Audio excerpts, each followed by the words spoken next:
C'est bon?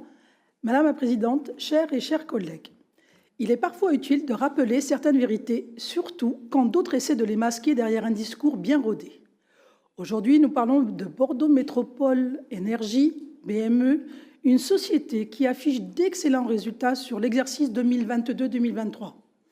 Des résultats qui ne doivent rien au hasard, mais tout à une vision stratégique posée par la précédente mandature.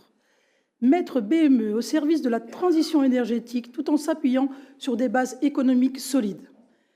BME, ce n'est pas une improvisation, mais un projet structuré qui a su capitaliser sur son ancrage historique, Gaz de Bordeaux, Régaz, pour investir dans les énergies renouvelables, Néomix, Mixener, et la rénovation énergétique des bâtiments Facirénov. Et les chiffres parlent d'eux-mêmes, une performance financière et une capacité d'investissement qui confirment la justesse des choix initiaux. Alors, la question est simple. Comment peut-on, d'une entreprise qui réussit, arriver à une direction générale qu'on licencie? On a pu s'attendre à ce que l'on renforce une équipe qui fonctionne, à ce que l'on soutienne une dynamique qui porte ses fruits.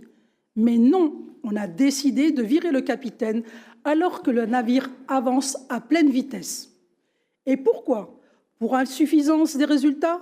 Certainement pas. Pour faute grave? Aucune justification à cet ordre. Alors quoi? Un changement de gouvernance? Voilà le terme poli que l'on nous sert, comme si c'était une simple réorganisation technique. Ne soyons pas dupes. Ce licenciement est une opération politique, une volonté d'effacer ceux qui ont construit ce succès pour mieux s'en attribuer les mérites ensuite.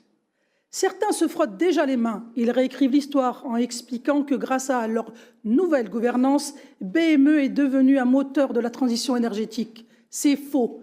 BME était déjà sur cette trajectoire avant.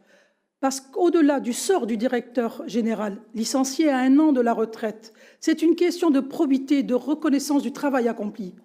Nous ne pouvons pas rester silencieux face à cette mascarade. Non, Madame le rapporteur, ne réécrivez pas l'histoire, pas de palimpseste. Vous privez BME d'un excellent directeur. Je vous remercie pour votre écoute.